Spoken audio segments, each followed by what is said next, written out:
Okay, so welcome to Lego Mormon. This is a visual aid to gaining a greater understanding of the history of Mormonism, all the way from way back when up until today. I'm going to go through and quickly point out what everything is and then provide you with a link where you can go to read more about how all this comes together. To start talking about this, we have to go way back, at least a couple hundred years, to when the American continent was just thousands and thousands and thousands of miles of wild, open space, of rivers and lakes and mountains and coastline. And the only inhabitants were the Native Americans. And there were both tribes that were fighting, and then there were tribes that were peaceful. Eventually, countries like Spain and France and Mexico claimed large portions of the continent. And then they were starting to fight too. Eventually,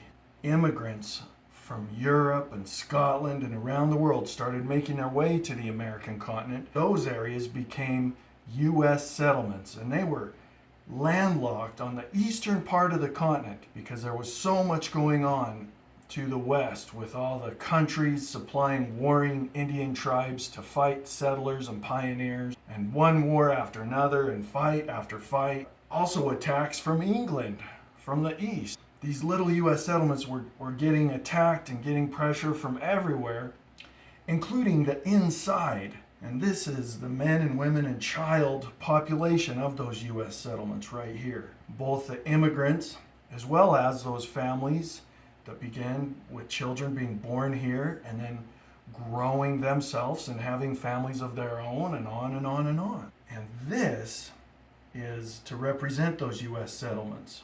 And this guy is something that we really don't even recognize, because that's how those settlements would be compared to today, is something that we don't even recognize. And they were always fighting each other over just about everything.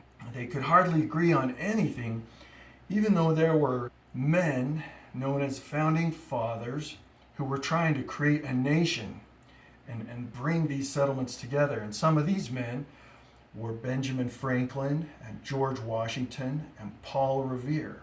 And it's important to note, they've got these green boots on, that they were all part of a brotherhood. And you can see the guiding hand of this brotherhood throughout the foundation of the USA. And this brotherhood is known as Freemasonry. And that's important because right here, this represents 6 books. This one is the History of Freemasonry and the Grand Lodge of Scotland. This is a View of the Hebrews, written by Ethan Smith. This is Manuscript Story of Connaught Creek by a man named Solomon Spaulding. And then we have The Late War by Gilbert Hunt. And we have a classical dictionary, which was one of those books back then that every few decades a prominent author of the time would go through and sort of update it. And it was updated by Charles Anthon. And then we have the First Book of Napoleon by Michael Linning. And Michael Linning also was a scribe to the Queen of Scotland. So it's fascinating that we have those connections to Scotland in these books. And this here is the Book of Mormon. And what's intriguing is that it has been discovered that the Book of Mormon is more similar to these 6 books published before it than any other group of books are similar to each other in all of literature. Both the thousands of books that were published way back in the 1700s and 1800s, and the millions of books that have been published today. No group of books in the history of literature is more similar than these publications are to each other. So that's fascinating. As these settlements were coming together, it's important though that we remember that the economy of these U.S. settlements was built on the backs of men and women and child slaves, as slavery was going on. And even though some states had abolished slavery or outlawed it as early as the late 1700s, it was still being practiced, and was one of the main reasons so many of these states continued to fight about that and so many other things. And this led to more problems like counterfeit money and factions and secret factions within factions, even among Freemasonry. Because remember, back then, there were no telephones. The light bulb hadn't even been invented yet. So these groups couldn't just call and say, hey, what are you doing, or what are you doing? And there were so many different ideas popping up. But this group of 12 men here, this represents about a dozen stories that popped up over about a decade or two of men who were saying that they had had a very spiritual experience. A lot of these stories are very similar. It's interesting that a lot of these stories popped up in the same areas where Freemasonry was also so prominent, because there was just so much going on. And these stories became known today, very similar to a story that's known today as the first vision story, but we'll talk more about that in a minute. Over here, we have a man by the name of Martin Harris, born way back in 1783. He had brothers named Emer and Providence, and this is their dad, Nathan Harris. And the Harrises had moved to an area in New York called Palmyra way back in the late 1700s. They lived there and became very prosperous as a family of brothers and men, and working and farming lands and making those lands very, very productive and becoming very wealthy. As they did, they also gained relationships and connections to industrialists and professors, and those men had connections to presidents and congressmen, and more industrialists and military connections, and on and on. And some of these men they gained connections to was Charles Anthon and Luther Bradish and Samuel Latham Mitchell. And those guys were even connected to a man named James Fenimore Cooper, who was one of the more famous authors of the time. And he wrote a publication known today as The Last of the Mohicans. And Martin and his brothers and his father, they gained all sorts of wealth. And they were also zealously patriotic. That means they were very patriotic. As their farms and lands grew, Martin eventually decided that he needed a wife. And so when he was 25 years old, he married his 15-year-old child cousin, and she became his bride. And Martin also was very skilled at making white linen, which is a fabric, out of flax, which is a type of plant grown on their farm.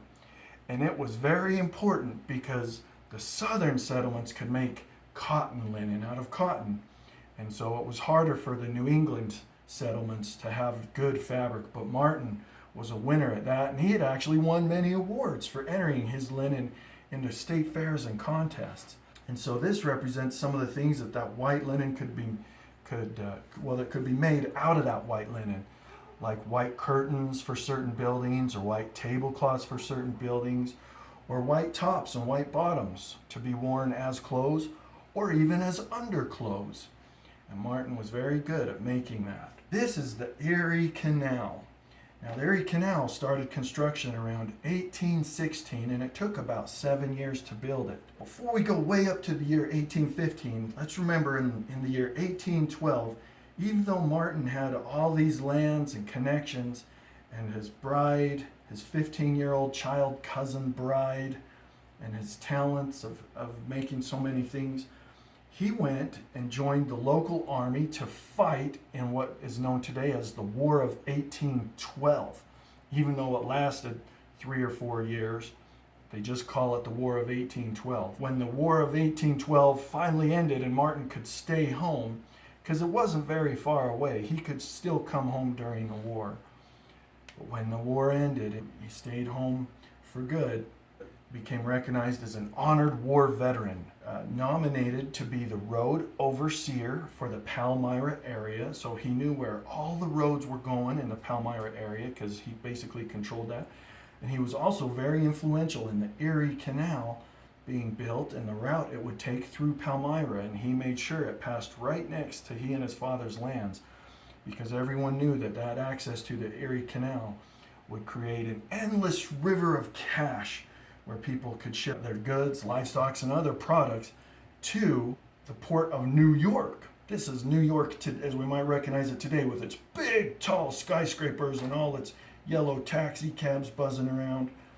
But back then, before the Erie Canal was built, New York was barely even recognized as a port or a city. But if you talk to historians today from the New England area, everyone knows that because of the Erie Canal is what made New York the global economic powerhouse that it is today, because it opened up trade to one of the largest regions that any port could reach. And it's a fantastic story. And as Martin and his father would ship their livestock and goods on barges on the Erie Canal, there were always immigrants, hopeful immigrants, who were grateful to have a place to go, and they could gain passage on those barges from the Port of New York along the Erie Canal to the Palmyra region, where they could share their hopes and their dreams and learn of other things going on in America at the time that they could be hopeful about and be a part of. And they were grateful to do that. That went on and on and on for years, that Martin could bring those people back to the Palmyra area. Now, it's important to remember to note that one of these guys who had one of these stories way back in about 1816, he had a story, that a spiritual experience. He actually ended up becoming related to the Harrises because his daughter married Martin's brother, Emer. And now that family line has gone on to today, where up here, and we'll talk about more about this in a sec, but a man named Dallin Harris Oakes is a descendant of that family. He is a member of a group of three, and together they all lead Mormonism today. And what a lot of people don't know is that pretty much all of these men, this group of three and this group of 15, have always been related in one way or another. And so that's a good example of that, of how these stories were getting around back then, when things were so primitive and there was so much confusion and warring and fighting and wars from the west and wars from the east, and the nation had failed, and the brotherhood was trying desperately to guide it and to make a nation that could grow. But they were having those challenges, and you can see where states stopped being formed. And about that time is when the Erie Canal was being built, 1816. And in that year, 1816, is when the Smith family moved to the Palmyra area. And they moved to a little teeny primitive log cabin just about a mile away from where the Erie Canal would be built. And that was right near the Harris's lands as well. Even though Joseph Smith was only 10 years old at the time, it's very likely that that's when Martin Harris met the Smith family, because remember, Martin was the road overseer and also knew where all the roads would go. So there's some conflicting history out there that says that this family lived less than a mile away from this powerful family, and that they didn't meet for 10 years, even though this family regularly hired men and boys in the area to work on their farms. Keep in mind that this family today would probably be known as a gypsy family, because they moved so often. They'd actually moved about 7 or 8 times by the time Joseph was 10 years old, and so it's highly likely that the announcement of the Erie Canal is what brought them to Palmyra, and that in 1816, when Joseph was 10, is when the Harrises became aware of the Smith family and its many brothers. And so the other brothers were Alvin, who was about 7 years older than Joseph, Hiram, who was 5 years older than Joseph, Samuel, who was a little younger, and then Don Carlos, who was a little younger. And this was Joseph Smith Sr., and then the mother, Lucy Mack Smith. This is Emma Hale Smith Bideman, who became Joseph Smith's first wife, and she was married to him about 17 years, but after he was murdered in 1844, she married a man named Louis Bideman, who didn't have anything to do with Mormonism, and she was married to him for about 33 years. It's also important to know that tragically, during the beginnings of Mormonism, Alvin and Hiram and Samuel were also murdered. Don Carlos and Joseph Smith Sr. also died. So Mama Smith buried 6 Smith boys in just that short time of the beginnings of Mormonism. So many others mysteriously died or were murdered too, but Martin Harris outlived them all. It's important to note that Martin Harris is also the one who paid for the paper publishing of the Book of Mormon. That brings us a little bit to the story of how the Book of Mormon came to be. It was discovered that Joseph was led to it over a period of several years, and he was finally allowed to dig it up, and it was discovered with a spherical device known as the Liahona that was a compass. There was also a sword called the Sword of Laban, and then there was something called the Urim and Thummim, which was like a breastplate, like a vest, that had some primitive sort of goggle type things made of rocks and golden wires or something attached to it that a person could look through. One of the stories says that Joseph Smith would wear the Urim and Thummim, and words written on the golden plates of the Book of Mormon would appear to him. He would say those words out loud while Emma or Martin Harris or another scribe sat in the room, and they would write down what he said. He didn't even have to turn the pages to magically read the book. And some reports say it was brass, and others say it was gold. But apparently, there's two Urim and Thummims here, one with it being awake and one with it being asleep. Because apparently, if Joseph didn't use or want to use the Urim and Thummim, he could also place a black rock that he had been led to into a hat, and then he could stick his head in the hat, and words would appear on the rock, and he could say those words aloud, and Emma or Martin or another scribe would write them down. Also, if Joseph didn't feel like using the black rock in a hat that he had been led to, he could also apparently use a white rock that he had just always had. And that's how the story says, he could translate the Book of Mormon that was paid for by a man who married his 15-year-old child cousin and was very wealthy and had so many connections.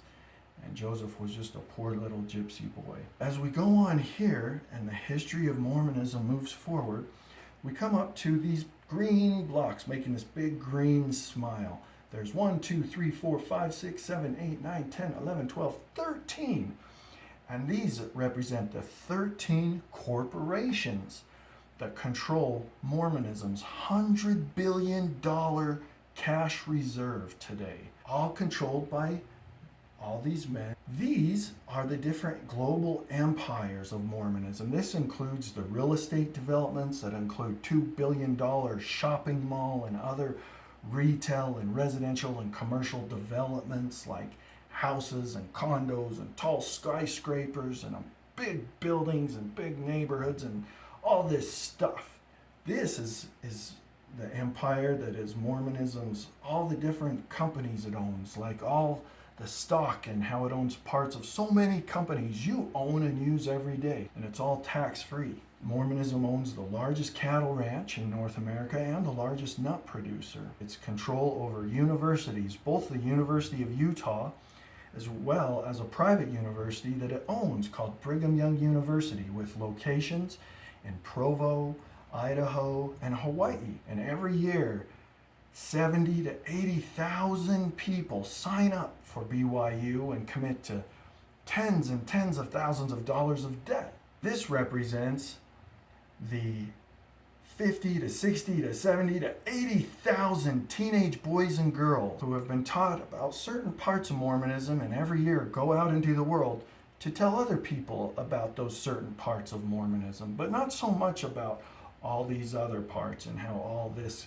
really comes together from way back then. Part of the reason why that's not taught is because of this. This is the collective imagination of Mormonism, which conveniently sort of just wipes away all this stuff from being talked about and only leaves a few certain things. This is the group of 12 men and that are known as a quorum of the 12.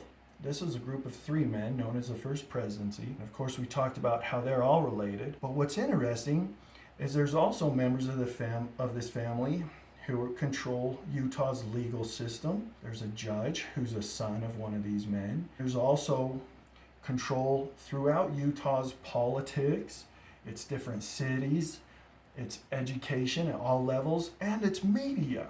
And that's also because Mormonism controls the NBC TV channel in the area for over 3 million people, as well as the 2 newspapers in the area. It's fascinating that pretty much anything in the media in Utah is actually secretly controlled by members of the same family with access to hundreds of billions of dollars, as well as control over Utah's politics, its legal system, and everything. In fact, the governor, the attorney general, and so many other offices are all part of Mormonism, are all part of Mormonism, are all part of Mormonism. But many of them haven't been taught about all this stuff. Haven't been taught about all this stuff. Haven't been taught about all this stuff. So that's interesting too.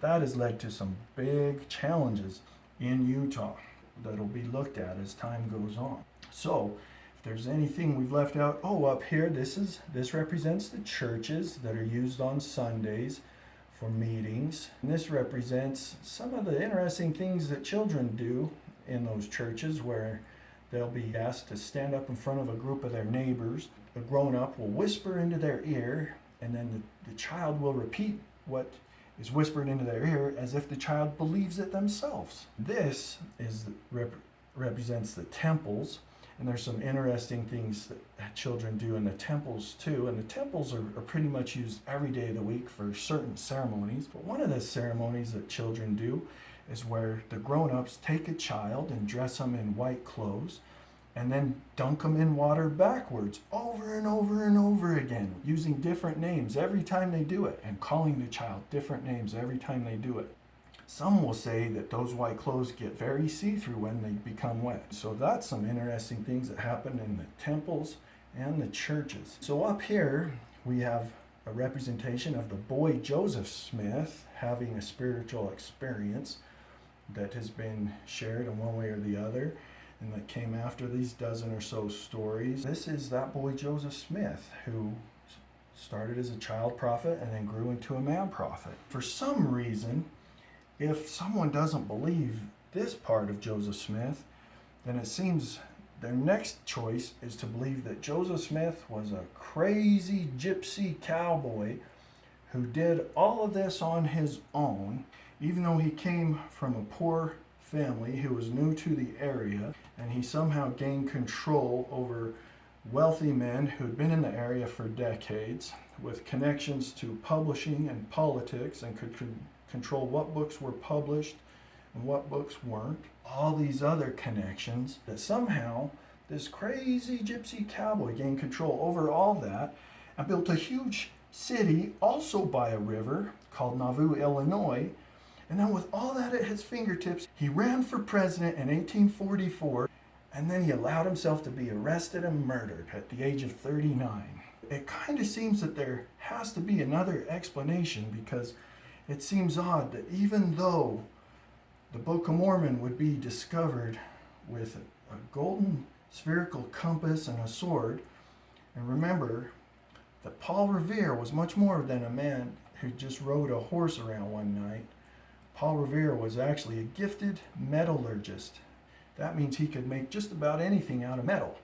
Things like round spherical teapots or swords or plates or anything. An entrepreneur too, and one of his best customers was the US government. Used his copper on the bottom of their ships to make the ships tough. It just seems like there has to be another explanation, because even though the Book of Mormon was supposedly discovered with all this amazing stuff and the different ways it might have been interpreted, that still a grown man who married a child was needed to pay for it, and that this grown man also outlived everybody.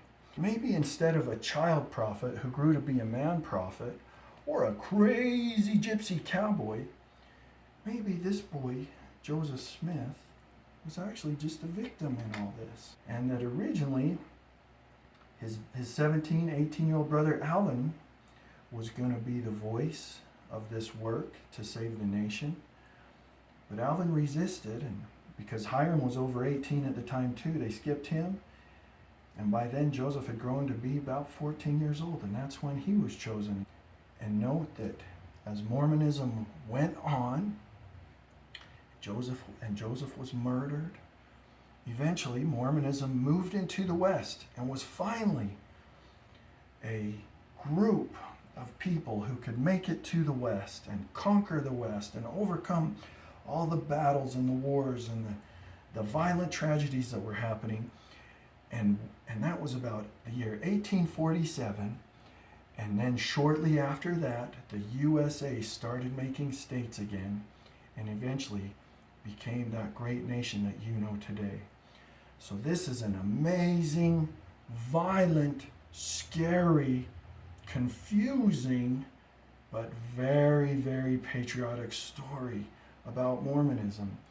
And while these pieces don't come together for this option or this option, everything comes together for this option. That's something we can all think about and ponder in our own journeys as we take actions in the future and the amazing things that we have opportunities to do. So, have fun learning about all this. We'll provide the link with so much more that brings all this together, as well as other ways to talk about it, and there's other things to learn and do with all this stuff. So, thank you, and we're going to wave this collective imagination of Mormonism again over all this and whoop, whoop, whoop, whoop, whoop, and say goodbye.